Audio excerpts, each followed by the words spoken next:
we have been working in this area, and I will just touch upon briefly on what was there on land in MDGs and how we have moved from there to now, where we're talking about sustainable development goals.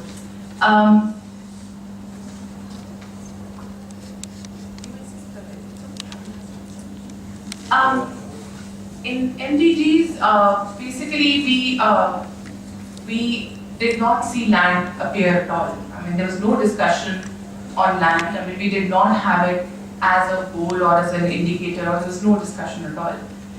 So it basically completely got missed out. And when we look back, we see that it was a missing dimension in Millennium Development Goals. There was lack of secure rights of land, and particularly for women.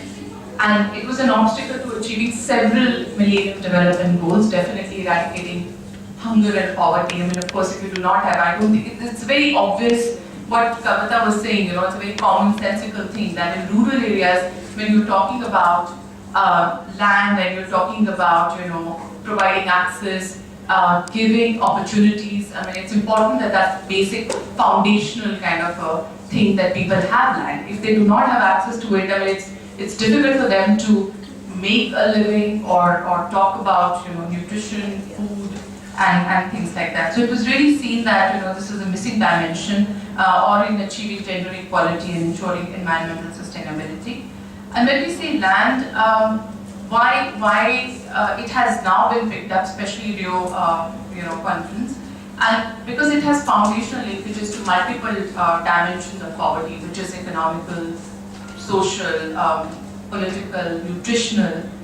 So all that together will bring, and that's why land is really important in that sense, and determines access to various benefits. For example, you see income, wealth, food, housing, credit. For example, if you do not have access to land, I mean, now that we see that there's mass migration happening, men moving out of these rural areas in terms of employment and other things, and women are left to cultivate land, and they do not own land, so it's difficult for them to access credit, to access other government schemes and things like those. So therefore, we see that not land just like the way it has just come in the different goals of the open working group, kind of the whole process and where it is now in sustainable development goals. We feel that secure land tenure is something that should be coming as a main thing. And when we say secure, not just access is enough, because women may have access to, let's say, their property or land inherited or land which is owned by a husband or the families or in-laws, but not just access, but actually control and secure access. We say legal right, to the land that they're working on. So therefore, that is something that has to come in, and we were all working very, everybody was working hard and advocating for that language to be incorporated. It has come up, but not really to the extent it should have, and I will come to that, what exactly is there in the document now. And also something that we said explicitly mention women. We don't say just that people inherit land or people own land or people have land, secure land tenure, but we see that explicitly say men and women, because you want to ensure that there's realization of basically development objectives and poverty elimination, gender equality, environment and food security. In post-2015 advocacy, the work that has happened on post-millennium development goals, inclusion of land in post-2015, we see that land has got a foothold. It is being discussed in the, out of the 17 goals that we have now, in 4 goals, land has come, which is a good thing that it has been included, recognized, and first thing that, and it's also something that we feel that it creates an environment of urgency, kind of incentive and pressure for governments to kind of address, and also land rights for women. And it's a unique window of opportunity to make the case for this particular issue.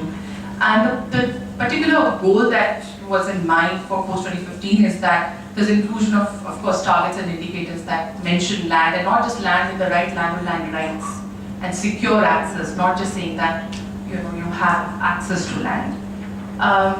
How it happened, the high-level panel, of course we've talked about this jungle out there and so many processes that have taken place.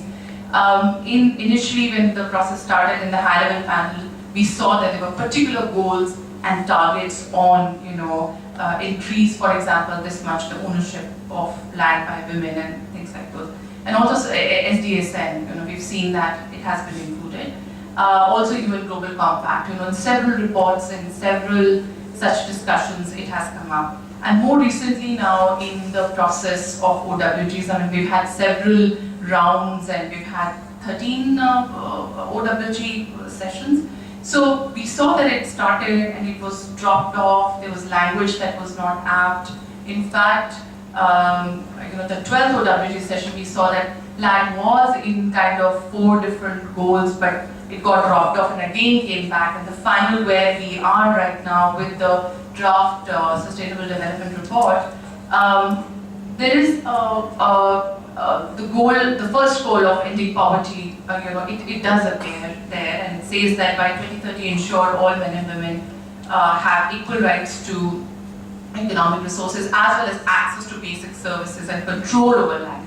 It's still not what exactly, basically advocates on land would have liked, but at least the fact that it has appeared and it's there, and we hope that it's, carried forward. The other goal where it appears is the end hunger, achieve food security. In that, again, we see that, they're saying that incomes of small-scale food producers, particularly women, secure and equal access to land, other productive resources. So that's number 2 where it has come. Again, gender equality goal, proposed goal 5. In that also, this has come saying that access to ownership and control over land, but not really saying that, really secure kind of land in that sense. And also in proposed goal 11, where they say make cities that's more urban, on urban land and urban kind of settlements and housing. Again, saying that, basically safe and affordable housing. We would have definitely liked that secure land for men and women, which does not really come. I just wanted to, from there, and since we've been talking about nationalizing sustainable development, and talking about how we can take it to the national level, what are the realities on land issues in India, we basically know, the figure is something like, we have about 18 million landless people in India who do not basically inherit or own land at all. And a lot of about 10% of, rural women who own land in India, despite majority of, 80% of rural women are engaged in agriculture work, but less than 10% own land, which means they are working, but they do not have ownership or secure tenure of the land that they're working on. That's the other issue that we have. And land leasing is another interesting area where, it's not, of course, kind of legalized, it's not done in a very kind of open fashion, but the kind of research that we have and our studies have kind of shown that it's really helping. We have a good example of Kutumbashree and others, where we know that this is helping smallholder farmers, this is helping basically marginal farmers in a big way. The issues that we feel we need to prioritize in India in terms of land and having our targets and goals around are, of course, understanding the issue. I don't think we have enough kind of understanding, or we don't know the gravity or how big it is. Just sheer numbers, if you say that 20 million kind of landless people. So you know that, yes, definitely there is something that we have to do. And Kavita was talking about unfinished agenda of land reforms. We do have a draft policy, but it's something that we need to kind of finalize. And all of us who are working on land and things like, we have kind of provided our input. And on sections that are particularly on women and land, what should be done, how women should be inheriting land, or titles should be in name of women, they should be given access, credit, and things like those. We also say that something that has to be prioritized is, of course, homestead land for people, and enough that they are able to build a small home and have a small place, so at least 10 cents of land for each, kind of household and each family. And also the agriculture policy is something that I was mentioning earlier. I mean, they don't recognize women as kind of farmers. I mean, women who are working, they're not really recognized. The one who owns land is a farmer. So, basically you're saying that those who are working, they do not have land titles, are not farmers, or who are not, will not be streamlined or brought into this thing. And also it's something that we had, like Hindu Succession Amendment Act. I mean, there are laws, there are these policies that we have, but we did a study recently with UN Women in which we said that it's not being implemented. The state agencies have no clue about it. It's very progressive in terms of, just having it there, but how much of it is being implemented, how many people know, and how many are, kind of taking, basically taking it forward and implementing it. And also something that sensitization of implementing agencies. For example, the revenue department, it's 90%, male staff. And if you talk about inheritance and giving land to women and talking about this progress, they will say, क्या ज़रूरत है? ऐसे ही चल रहा है. आप क्या family में झगड़ा कराना चाहते हो? That you're talking about this kind of thing. So there's also that element where, of course, at policy level and thing, but also a lot of cultural and that kind of change. The patriarchy, the way it comes in, when you're talking about these issues. So broadly, key takeaways that I just want to end here is the issue of rights and properties is gaining momentum and it's growing that prominence, and we see that it's kind of taking that center stage now. It's getting recognition, and also we know that if you be addressing this issue, it will also help in achieving several development goals. When you talk about poverty eradication, food security, gender equality, and so on. And but I think what is important is that not just simple access should be emphasized, but the right, is the word. We want to kind of take it forward and hope it is included in a fashion that you're saying that you have access and you have right to basically the land that you are working on. So the right language is critical. Whether how it's going to be taken forward.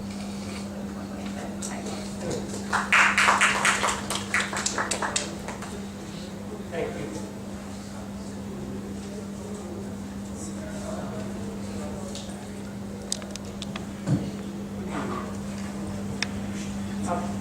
Okay, thank you. Next speaker, Govind Kelkar. Okay? Yes. Chairman? Yes. Thank you. In fact, I also wanted to discuss on the question of land, but I would do it on the other perspective, gender equality and women's empowerment.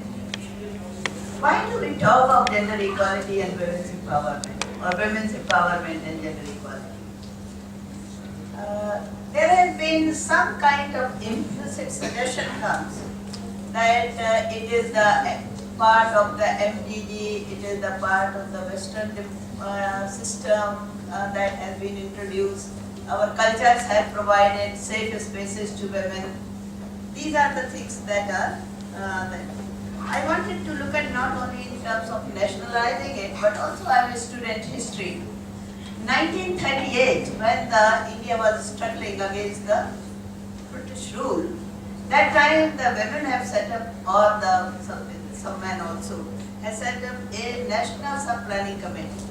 And they have demanded their right to land and property soon after the independence. That was and it was accepted by the Congress party. That time it was the party struggling that it would be done. But all that forgotten after we got involved with other issues after 1940 in reconstructing the society. 1986 is another landmark, and there are many landmarks, but major ones I am giving. When the joint title to land was made a part of the planning commission, plan document. 6 5-year plan was there. And that time the women's movement has introduced this aspect. That joint ownership of all the pattas and house and land should be in the name of women. So that was the gender equality was discussed very much. In fact, sexual division of labor, this was the term Sarojini Naidu has introduced once in debating with Gandhiji. I was so surprised to hear this term. I was thinking, that I was reading these documents as part of that, so that realized. But no progress was made. Then came 11th five-year plan when there was the economic empowerment of women was and elimination of the violence against women was introduced. And that too was, nothing happened. Then in 12th five-year plan, after consultation with the civil society and also with they have set up a feminist economist group, planning commission, the body that is discussed in the last or the being demolished now. So, and after the consultation with planning commission consultation with the women economist group or feminist economist group, they call it, it was decided that land is that joint pattas have not worked. Just one line. There was no investigation. Maybe the government had those records and did not share. The joint pattas have not worked. So we will go for now the single pattas. That is in the exclusive name of women, whatever the land is distributed. Another kind of ownership that was recognized with regard, in order to promote gender equality and women's empowerment, that is the group ownership of women. That is valid. And third kind of thing, where joint pattas have taken place, they should have the partitionable rights, no jointness in this kind of thing. So in case there should be made partitionable rights. So this is the history in terms of, so we have very much this kind of part of this debate that we are looking at and through that lens I look at the MDG and SDGs. Now Anisa has discussed very well with regard to the SDGs, so I will not go into details, but in the MDGs suffers, gender equality goal was there, goal number 3, but it did not have indicators. That is the main kind of thing. It has very kind of weak indicators, as if education would improve. Women's position was that they were uneducated, and that's why if you give them education, then all problems are solved. Primary education did improve of the girls, although not as good as of the boys, but not much improvement. In SDGs, now we have some indicators, which is a much better progress. It's not that what we have really liked it, but it is much better in terms of there is a violence against women. Reduction in violence against women is discussed at the very kind of international and national level, and that is the goal, that is one indicator that if you talk of the women's empowerment, this has to be the one of the things that we talked about. Land rights became another, land and property rights. Housing, livestock, land, this is another productive assets. Third is the linking it with the productivity. Now this is the question that has not really emerged well, but there was a family planning conference with the FAO, IFAD, World Bank, all these agencies were very active with Swaminathan Foundation research. And one of the things was being talked about, if you give right and adequate, the same kind of inputs to agriculture as the male managed farms are there, how much the productivity increases, and in turn the hunger decreases. There is a new plan for the zero hunger, nutrition based hunger that they are talking about. So that was being talked about. So the two controversial questions are women's ownership and management of land. This is accepted but not so accepted. I used to joke about, I studied of course in the US or something, or political, that yes and no kind of answer. But if I look at the ownership and management of land by women, then I look at that in the official document it is accepted but it is not implemented. And it is not implemented on the basis of the culture. Oh, the culture question is there and we have our culture, and I'll come in a minute about this. We recently completed in collaboration with Oxfam a study of UP, because UP is not really Andhra Pradesh and UP is not Tamil Nadu, but UP is UP. It is backward, it has a feudal system, there is a history of women dacoits there, and we selected that area in collaboration with Gorakhpur Environmental Action. And so, what does this study, and it has also Gulabi Gang, which you will be familiar with. So, it is kind of thing that is not still being recognized. That's why I call it a contradiction. We don't still recognize, we treat women as becharis, we don't recognize women's advance in agency, their economic agency, their decision-making agency, and that need to be pushed by civil society. But the first thing is to recognize that. And that's why we are talking of the women's empowerment and gender equality. Some people also say in this regard, oh, but that even men don't get that. We never discuss this question. Even Brahmins don't get that when we discuss the question of class. Or when we discuss the question of race in terms of the black. We don't say even whites don't get that. But whenever it comes to the question of land, then they say, what are the poor men? They don't have anything. Why you are talking of gender equality, that kind of thing? Why you are talking of women's empowerment? So it has to be seen as the individual right in terms of as a right of an individual citizen and not subsume them in the head of the household or in the community because they are lost in that. It's not I'm against communities. Communities also can be very patriarchal.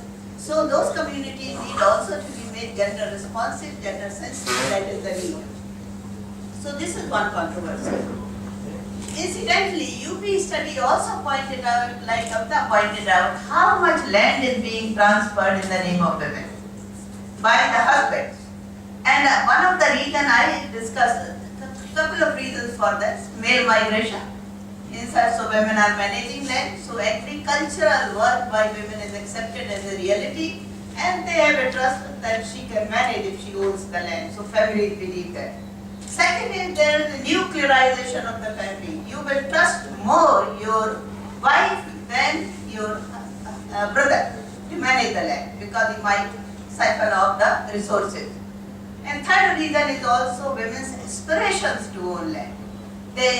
There have been debates in Vidarbha region, farmer suicide region, I was there. Woman said, Sarpanch woman said that only one thing I have left and I asked what? She said, I still don't have the land in my name. My husband has 9 bighas.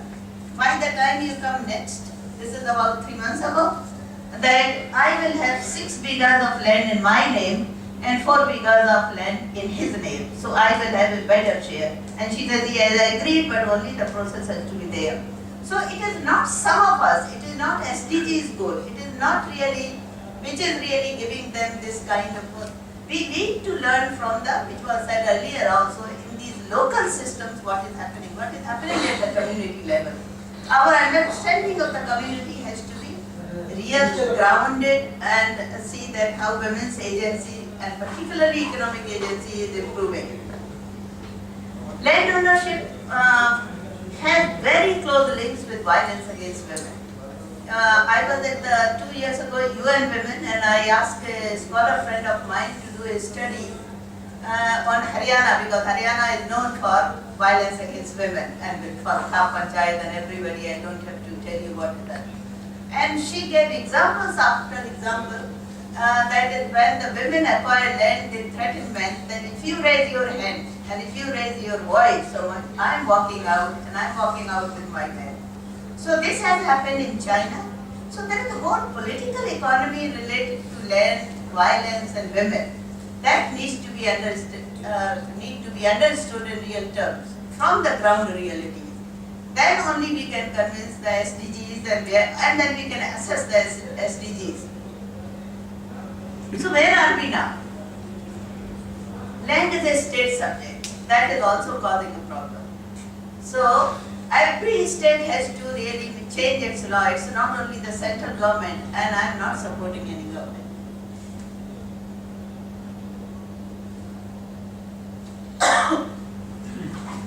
Recently, one state had changed the law, or made the policy, not change the law, but made the policy for girls and women, Odisha, about 2 weeks ago, giving rights to land to women along with other things that are recognizing. I think we need at state level this kind of, not only at national level, but also at the state level SDGs, nationalizing.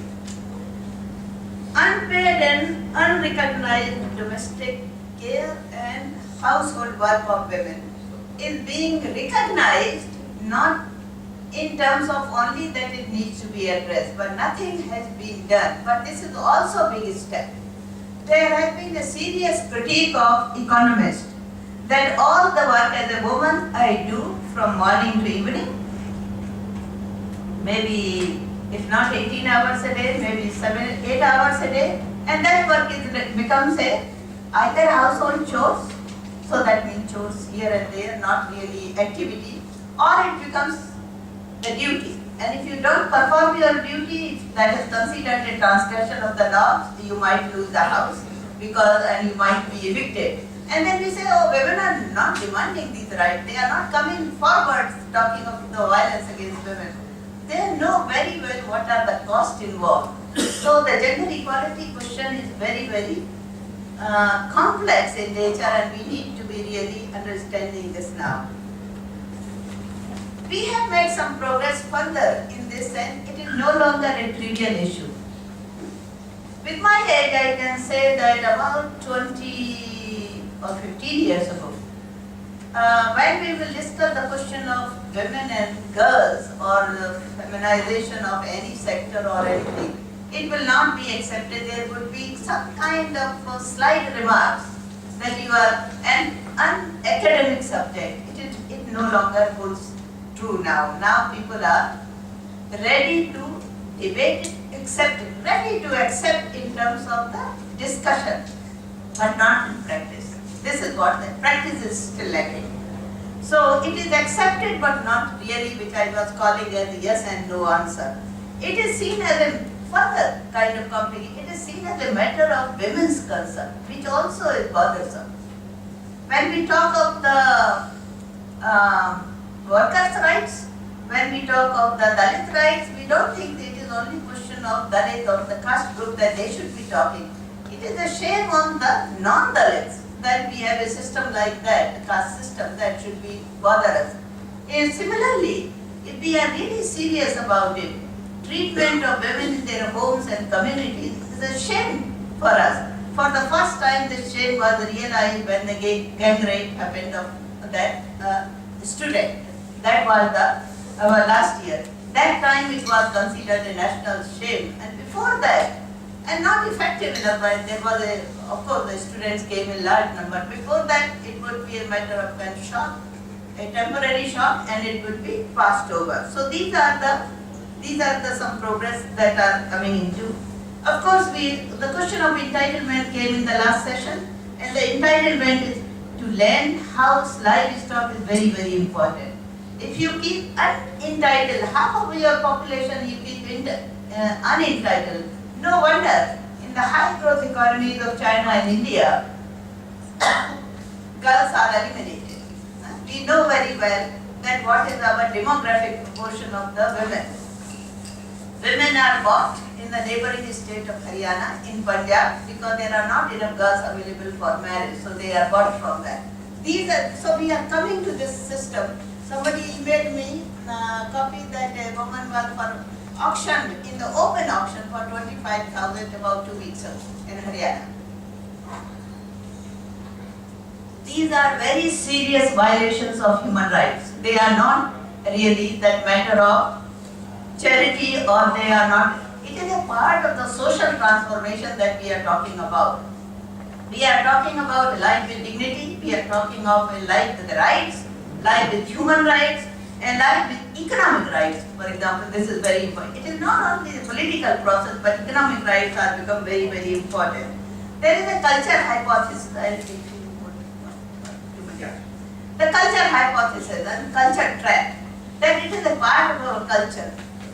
Sati was a part of our culture, or did the British taught us? Sati was part of our culture. But we made the law to change it, and it was no longer accepted, okay?